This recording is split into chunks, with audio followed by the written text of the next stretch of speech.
오늘의 5분 특강을 이제 진행을 할 겁니다. 오늘 공부하신 내용의 가장 중요한 포인트는 복합개념 법경기였습니다. 복합개념 법경기. 복합자가 나오면 얘는 둘 이상이 합쳐진 것이다. 그래서 세 가지 법경기로 쪼갰다.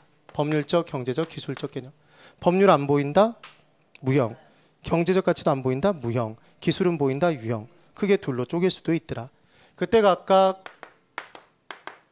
어디에 속하고 있는지를 판단해야 될 일이 발생할 수 있는데, 물리적 자를 붙였을 때 자연스러우면 뭐로 가고? 기술적으로 간다. 물리적인 위치, 물리적인 공간, 물리적인 자연, 물리적인 환경. 그 다음 경제적 개념을 판단하는 방법은 시장 경제. 시장에서 나타나는 건 하는 행위는 다 뭐다? 경제적 개념. 자산을 모으고 자본을 축적하고 생산하고 소비하고 상품을 내다 판다. 그 다음 우리가 제일 모르는 건 법률을 잘 모른다. 잘 모르겠으면 뭐로 간다? 법률로. 그리하여 협의의 부동산에 뭐뭐뭐가 들어가는지 잘 모르겠더라. 의제 부동산도 뭔지 잘 모르겠더라. 그럼 합친놈이 뭔지도 잘 모르겠더라. 그래서 애들은 법률적 개념의 부동산이었습니다. 그런데 협의의 부동산이 법률적 개념의 부동산이었던 이유는 민법에서 규정돼 있었기 때문이더라. 의제 부동산이 법률적 개념의 부동산이었던 이유는 동산이었는데 관련 법규상에 저당 규정에 따른 등기 등록의 절차를 거치면 관련 법규상에서 뭐로 보기로 했기 때문에 부동산으로. 그래서 얘도 법률적 개념. 그러니까 법률절이 합쳐지면 얘도 법률적 개념이 되더라. 그때 협의의 부동산은 토지 및 그 정착물인데 그 정착물은 건물만 있는 게 아니므로 협의의 부동산은 토지와 건물이다 그러면 X, 협의의 부동산에 토지와 건물이 속한다 그러면 O. 건물은 토지와 별도로 독립된 부동산이 되지만 수목돌담 교량 등은 별도의 조치가 없으면 별도의 거래의 대상이 될 수가 없다. 의제 부동산은 경제적 가치가 매우 큰 동산에 관련 법규상의 저당 규정에 따른 등기 등록의 절차를 거치면 부동산과 똑같이 봐서 저당권 설정의 객체로 사용해서 돈 빌릴 수 있도록 만드는 개념. 이게 의제 부동산이었습니다. 그 다음 정착물의 개념을 판단할 때 정착물은 부동산에 정착된 물건이므로 우리가 어디에 정착돼서 산다고 얘기하면 거기서 안 빠져나오겠다는 얘기더라. 고정돼서. 그리고 그 사회의 구성원이 됐다는 얘기더라. 고로 효용가치의 일부를 구성하며 효용가치를 높이고 그리고 그렇게 사용하는 게 영구적 목적일 때 그 부동산에 정착돼서 부동산의 일부가 된 것, 걔를 정착물이라고 하더라. 그리하여 고정 여부와 효용가치 증감 여부를 다 판단해 본 게 실제 분리시켜 봤을 때 전체 부동산에 훼손이 가해지면 떼어냈더니 훼손이 가해졌다는 얘기는 고정된 걸 억지로 떼어냈구나. 고정된 것이구나. 뭐 정착물. 떼어내봤더니 훼손이 가해지지 않으면 훼손 없이 분리 가능하구나. 고정된 게 아니었구나. 동산. 떼어내봤더니 훼손이 가해지지 않지만 효용가치가 떨어져 버리면 떼어내기 전보다 효용가치의 일부를 구성했구나. 정착물. 영구적 목적이면 정착물, 일시적이면 동산이 되더라. 그 다음 임대인이 설치한 물건은 떼어갖고 못 가니까 정착물. 임차인이 설치한 물건은 임대차 계약기간이 끝나면 떼어갖고 가니까 동산, 정착물이 아니다. 감나무는 계속 부착돼 있으니까 정착물. 감은 떨어지니까 정착물이 아니다. 경작 수확물의 중요한 포인트는 뭐 되니까 수확돼서 걷어들여 버리니까 뭐가 아니다? 정착물이 아니다. 다년생 식물의 중요한 포인트는 뭐가 포인트다? 다년생. 여러 해에 걸쳐서 붙어 있으니까 얘는 뭐다? 정착물이다. 중요한 것. 거래 정착물, 가사 정착물 얘들은 단지 뭐일 뿐? 이름일 뿐. 누가 설치했는지를 따져야 된다. 그래서 임대인이 설치했다 그러면 핵심 단어는 거래 정착물이 아니라 임대인. 떼어갖고 못 간다 뭐다? 정착물. 이렇게 판단을 해주자. 그런데 경제적 가치의 증감 여부는 존재한다, 존재하지 않는다? 이게 존재하지 않는다.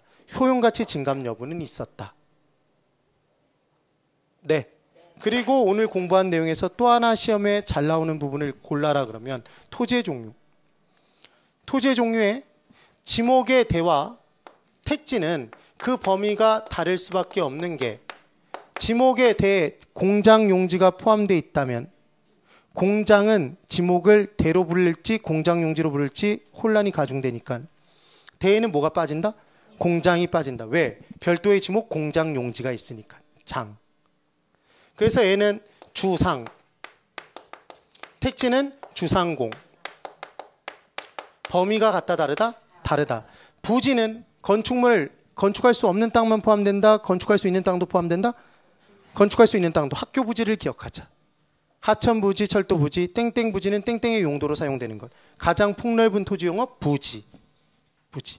필지와 획지에서 중요한 포인트. 필지는 법률상 등록 단위, 면적 단위? 등록 단위. 면적 단위는 제곱미터. 감정 평가할 때는 뭐의 숫자만? 획지의 숫자만. 3획지면 서로 다른 가격수는 3개? 구분 평가. 1획지면 서로 같은 하나? 일괄 평가. 필지의 숫자는 중요한 게 아니었다. 감정 평가 시에는. 그 다음 후보지와 이행지의 구분을 할 때는 크게 바뀌어버리는 건 뭐고? 후보지고 작게 바뀌는 건 이행지. 건물 짓는데 건물의 용도? 이행지. 농사 짓는데 농사의 종류? 이행지. 나무 심는데 나무의 종류? 이행지. 건물 짓는 땅이 농사 짓는 땅? 후보지. 바뀌어지고 있는 중일 때는 후보지 이행지. 바뀌어지는 중일 때는. 바뀌어지면 바뀌어진 놈으로 후보지가 아니라 대통령 선거 기간 중에는 대통령 후보. 대통령이 되면 대통령 후보가 아니라. 크게 바뀌는 종류는 3개. 택지, 농지, 임지. 후보지 몇 개? 3개. 3개가 존재한다. 감정평가를 할 때는 우리는 과거가 미래가. 전환 후가 전환 전이. 전환 후가 원칙이나 전환의 성숙도가 낮으면 얼마 안 바뀌어졌으면 전환 전으로 간다? 예외적으로. 크게 바뀔 때에는 지목 변경이 반드시 된다? 토지의 목적 변경이 반드시 되지. 작게 바뀔 때는 바뀔 때도 있고 바뀌지 않을 때도 있다. 나지와 건부지. 건물이 있는 땅? 건부지. 건물이 없는 땅? 나지. 그럼 질문. 나지는 지목이 대인 토지만 있다. 잘 보십시오. 나지는 지상에 건물이 없는 땅입니까? 그럼 지목이 됩니다. 그럼 뭘 지을 수 있는데? 주거용 상업용 건물을 지을 수 있는데 아직 안 지었으면 나지. 지목이 장인데 공장을 지을 수 있는데 아직 안 지었으면 나지. 그렇습니까? 그러니까 나지는 지목이 대인 토지만 있다 그러면 X네. 그래서 실은 지목이 대인 나지를 꼭 집어 나대지라고 하는 거지. 그것까지 기억할 필요는 없고. 여기까지는 되십니까? 정리가 돼야 됩니다. 그 다음 하나 더. 만약에 여기까지 본다면 여기 보십시오. 택지와 건부지는 같다 다르다? 이게 다릅니다. 다르니까 따로 공부했겠지. 그럼 택지는 주상공을 지을 수 있는 땅? 맞습니까? 그럼 택지는 주상공을 지을 수 있는 땅, 지어져 있는 땅 둘 다 택지? 맞네. 그래서 택지지구로 개발한다 그러면 택지지구는 아직 주상공을 짓지 않았어도 택지지구입니다. 근데 주상공이 지어져 있어도 택지네 걔는. 그런데 건부지는 주거용 상업용 건물을 지을 수 있는 땅입니까? 지어져 있는 땅. 이게 지어져 있는 땅이지. 그러니까 지을 수 있는 땅도 포함한다 그러면 X지. 지을 수 있는데 아직 안 지었으면 나지지. 둘의 차이가 그렇다는 얘기입니다. 네. 그래서 오늘의 핵심 포인트는 이 부분이 되겠습니다. 꼭 한번 정리를 해주셔야 됩니다. 예, 오늘 5분 특강 여기까지. 대단히 수고 많으셨습니다. 수고하셨습니다.